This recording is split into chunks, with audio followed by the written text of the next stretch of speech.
So today we are doing Acts chapter 7, continuing from Acts chapter 6, where we talked about Stephen's arrest. We talked about the fact that Stephen was one of the chosen three that the disciples would take after much prayer. Like I said, there was a lot of confusion. There were fighting going on, that the Hellenistic women were actually complaining that the widows were not being served. And so these people were brought, and Stephen was one of them. And they were all people who were anointed of the Holy Spirit. And now the local Jews, especially the so-called religious ones, started complaining that Stephen was a blasphemer. And it says over here what happens, right? I think we just want to, we have just lost something. Just in a minute, we'll come back. So let us start from verse 1. So now remember, he's in the temple courts. The Sanhedrin is questioning him. And the high priest asked Stephen, are these accusations true? What accusation? Accusation that you said this temple can be brought down by Jesus and built up in 3 days. We know Jesus was talking about his own life. He talks also about the issues that they had about Stephen saying that Jesus was killed by them. And Stephen talking about that these people were not believing in that Jesus was the Messiah. And this is what Stephen's reply: brothers and fathers, listen to me. A glorious father appeared to ancestor Abraham in Mesopotamia before he settled Haran. God told him, leave your native land and your relatives and come into the land that I will show you. Leave your native lands and your relatives. It looks very simple, but it was not simple. Because Abraham was living in Mesopotamia. The capital was Babylon. Babylon was founded close to 2600 BC. It was a very flourishing city, very, very modern city. God was asking Abraham to leave this modern city and go and live like a nomad in the wilderness. No city, no houses, no towns, no roads. And God says, you come with me. So Abraham left the land of the Chaldeans and lived in Haran till his father died. Then God brought him here to the land where we live now. Where are they talking? They're talking in Palestine, which is Canaan. But obviously, many, many things would happen in between. So I put the title of all this as the long road for the fulfillment of the coming of the Messiah, but with pain. You'll realize this long road is not easy. The Messiah would come, but in between them, there was intense suffering and pain. The first, he says, was slavery. But God gave him no inheritance here, not even 1 square foot of land. God did promise, however, that eventually the whole land would belong to Abraham and his descendants, even though he had no children yet. Okay, and he had no children, but he had no children. God is telling him this. God also told that his descendants would be living in a foreign land where they will be oppressed as slaves for 400 years. But he said, I will punish the nation that enslaves them. And God said, in the end, they will come out and worship me here in this place. So remember this whole picture. This whole picture was radically different from what you think God is going to fulfill his purpose in my life. But this was much lower than they thought and was associated with an enormous number of problems. The reason why I'm telling you this is sometimes people think God's fulfillment is instantaneous. God's fulfillment has no problems. But here you can see he would fulfill, but it was not as easy as they would think. To start with, the pain came with circumcision. God gave Abraham the covenant of circumcision. Why circumcision? There was pain. It was a symbol of the spiritual circumcision God will do to us. It was a symbol of sacrifice that is involved, so blood would come. So when Abraham became the father of Isaac, he circumcised on the 8th day. After the practice was continued, and Isaac became the father of Jacob, and Jacob the father of the 12 patriarchs of the Israelite nations. So circumcision had become a covenant relationship between the male children of Israel and God himself. We understand it's so important that when Moses was going back to Egypt, after God sent him, suddenly God attacks him. He would have died. His wife Zephora understands this and cuts the foreskin of their son, and Moses would be saved. It was God's command that circumcision there, but there was pain in circumcision, and it was not easy. Then the long road had pain. In the sense, they were sold as a slave. Who was sold as a slave? Joseph. These patriarchs, the 12 brothers, they were jealous of their brother Joseph, so they sold him to be a slave in Egypt. But God was with him, rescued him from all the troubles, and God gave him favor before Pharaoh, the king of Egypt. God also gave Joseph unusual wisdom, so that Pharaoh appointed him governor of all Egypt and put him in charge of the place. How did it start? As a slave. Before that, in the pit. Worked as a slave in Potiphar's house. Finally, for doing good, he would be jailed.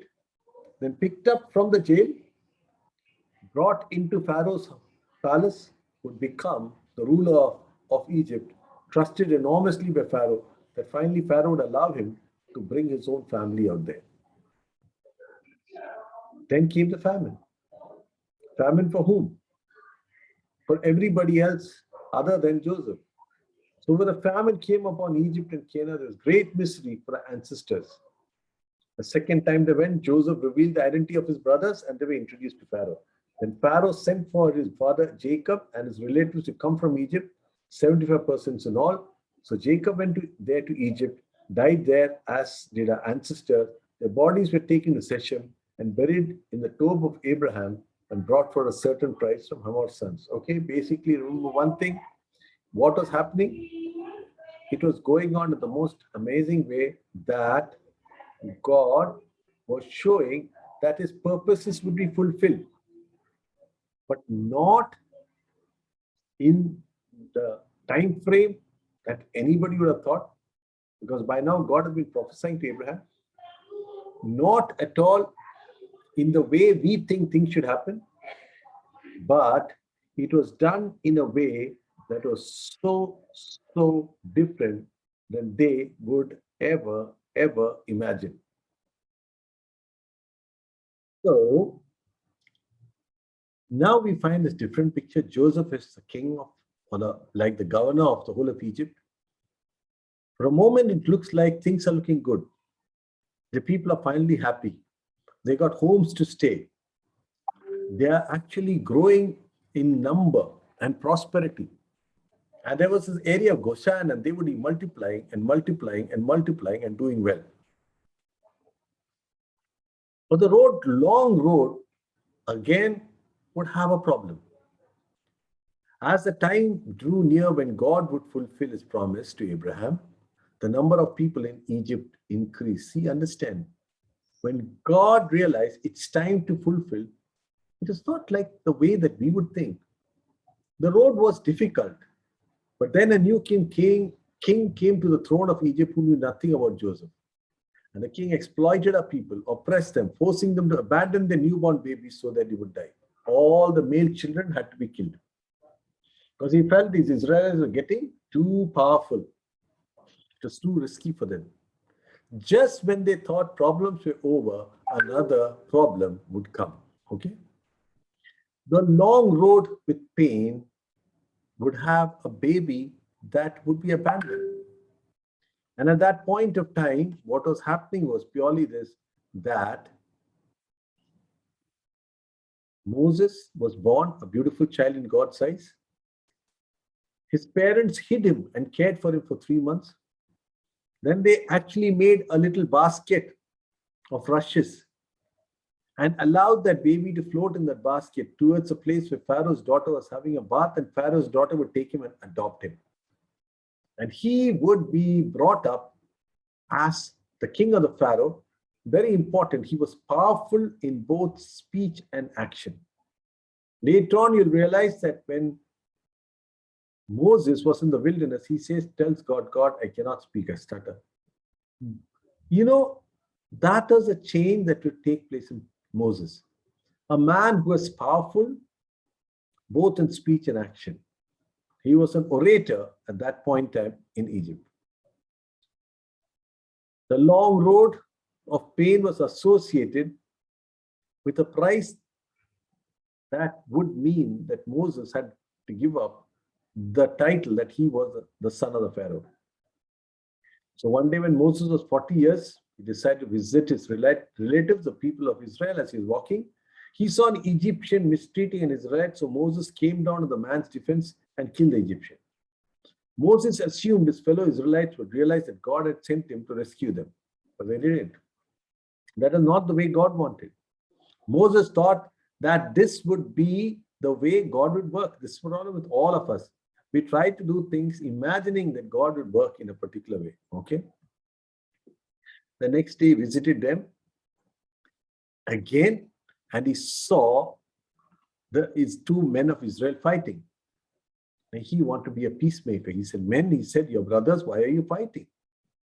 He thought that he could become the leader, but the man in the wrong pushed Moses aside. "Who made you ruler and judge over us?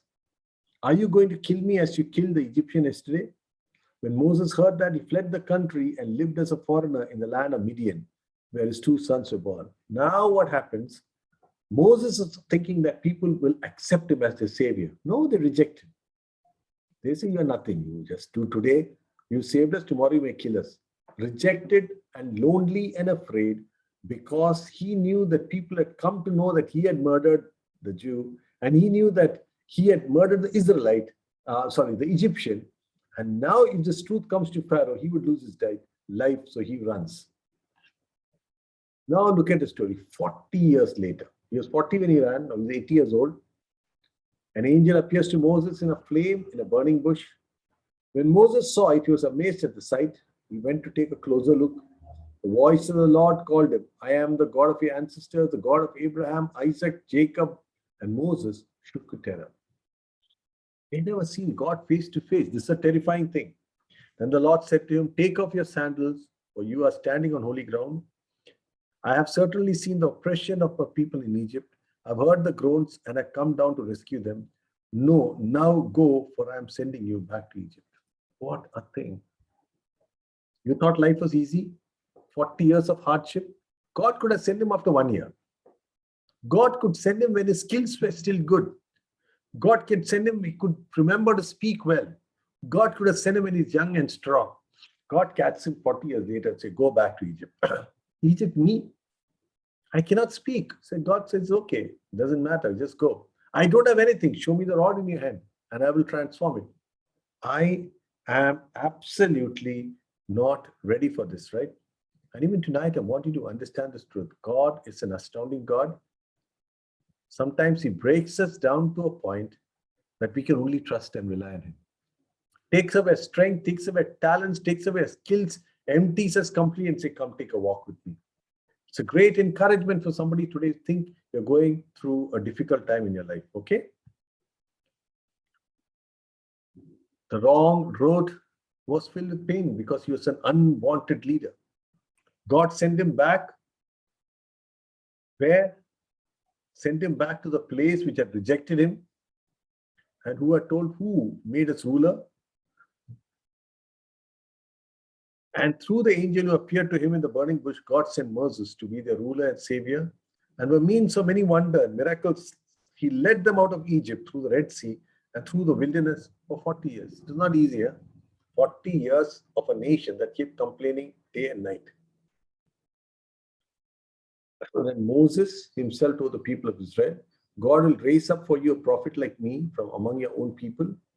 That's Jesus. God was with the ancestors, the assembly of God's people in the wilderness, when the angel spoke to him from Mount Sinai. And there Moses received life-giving words to pass on to us. And Moses would actually get the 10 commandments on the Mount Sinai. When God spoke to him, God told him what holiness was. God told him what the law was, right? It looked so good that God's purposes were finally getting fulfilled. And what did he come down and see? Rejection. They refused to listen to Moses. They rejected him and wanted to return to Egypt. They told Aaron, "Make us some gods," and he did that. So they made an idol made like calf, and they sacrificed and celebrated over this thing they had made. Then God turned away from them, abandoned them to serve the stars as the gods in the book of prophet Israel. So God had abandoned many of them. Their life was totally messed up. And they had completely rejected Moses. Was it easy for Moses after doing so much, after giving up everything, after being their leader, to find them, they completely forget God and start worshipping a golden calf? Again, rebellion, the long road to the Messiah's coming. Was it for me you bring sacrifice and offering? During those 40 years in the wilderness, Israel, no, you carried your pagan gods, the shrine of Molech, the star of your god Rephan, and the images you made to worship them. So I'll send you into exile as far as Babylon. But he tells later in future, you will again be taken to exile because of your attitude, which you keep on backsliding and backsliding. Finally, it looks like things are looking good. A temple is coming. Our ancestors carried the tabernacle with them in the wilderness. And what does it say? And ancestors carried the tabernacle with them throughout the wilderness. It was constructed according to the plan God had shown Moses. Years later, Joshua led our ancestors into battle against the nations. God drove them out of Canaan, which is Palestine. The tabernacle was taken with them to the new territory. It stayed until the time of King David. David found favor of God, asked for the privilege of building a permanent house, but it was Solomon who built it, and the story is beautiful. God says, you have too much of blood in your hands, so you can't build it. And Solomon would actually build that house.